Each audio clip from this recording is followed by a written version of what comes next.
Père et du Fils et du Saint-Esprit. Amen. Bien-aimés dans le Christ, nous sommes aujourd'hui dimanche, 25e dimanche du temps ordinaire de l'année C. Et la parole de Dieu que notre Mère Église nous propose est celle de l'Évangile de Luc chapitre 16, versets 1 à 13. Nous allons lire la version brève, compte tenu du temps. La version brève qui est de Luc chapitre 16, versets 10 à 13. En ce temps-là, Jésus disait à ses disciples, « Celui qui est digne de confiance dans la moindre des choses est digne de confiance aussi dans une grande chose. Celui qui est malhonnête dans la moindre des choses est malhonnête aussi dans une grande. Si donc vous n'avez pas été digne de confiance pour l'argent malhonnête, qui vous confiera le bien véritable?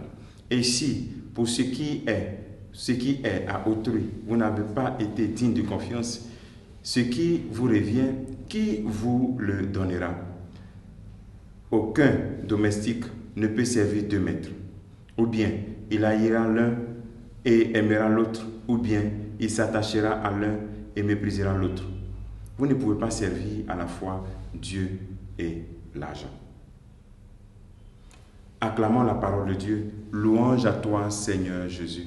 Le Seigneur, dans ce passage, nous avons lu la conclusion d'une parabole où voici qu'un gérant malhonnête, son maître découvre qu'il est malhonnête, dit va le renvoyer. Et puis le gérant raconte tout ce qu'ils doivent à son maître. Il lui dit, toi tu dois combien? 2 barriques, il faut mettre le reçu 1. Et puis ainsi de suite. Et voici que le Seigneur, à partir de cet exemple, invite à ce que nous puissions avoir une idée claire pour la question de l'argent. Et moi, je vous le dis, faites-vous des amis avec l'argent malhonnête afin que le jour où il ne sera plus là, ses amis vous accueillent dans la demeure éternelle. Le Seigneur nous invite à ce que nous puissions nous faire la part des choses entre l'argent et aussi le servir. L'argent est nécessaire pour la mission, mais dans la gestion des biens, nous devons le faire avec la plus grande intégrité. Avec la plus grande intégrité. Combien de fois, sur nos paroisses, dans nos groupes, mouvements, associations, certains gèrent mal l'argent ou bien bouffent l'argent du groupe. Un chrétien ne doit pas être aveugle à cause de ces problèmes. L'argent, certes, est un moyen, mais il faut que dans notre gestion, nous puissions respecter cet argent-là. En cela, respecter aussi les autres qui nous ont fait confiance.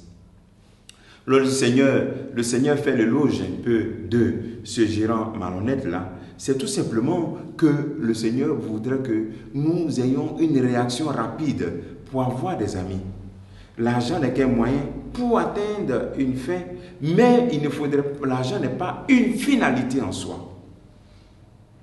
Alors, donc c'est un appel que le Seigneur nous fait en ce jour, que nous soyons vraiment honnêtes dans tout ce que nous faisons. Imaginons si dans toutes nos administrations, tous les chrétiens étaient honnêtes. Imaginons si dans les concours qui se passent en Côte d'Ivoire, tout le monde était honnête. Nous allons avoir un monde juste. Mais lorsque nous rentrons dans la malhonnêteté, dans la corruption, nous sommes en train de faire la campagne pour un monde injuste. Où c'est seulement ceux qui ont plus d'argent qui doivent réussir, ceux qui sont riches qui doivent réussir un concours, ceux qui sont riches qui doivent aller dans une école. Et celui qui est pauvre matériellement, mais qui est riche dans la tête. Après, nous plaignons de notre société. Bien-aimé dans le Christ, l'arrêt de la corruption passe par toi.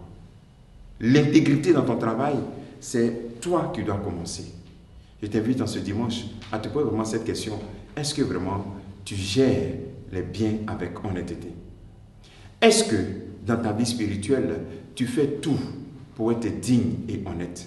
Est-ce que tu fais tout pour que l'argent que tu as puisse servir aussi pour les pauvres, pour les veuves? Est-ce que tu es solidaire? Est-ce que tu es généreux et généreuse? Nous allons demander au Seigneur ce jour qu'il nous donne cette clairvoyance de pouvoir être des gérants habiles. Des gérants, certes, qui se font des amis avec l'argent malhonnête en vue d'être des vrais amis du Christ. Que le Seigneur te bénisse et qu'il nous bénisse en ce jour au nom du Père et du Fils et du Saint-Esprit. Amen.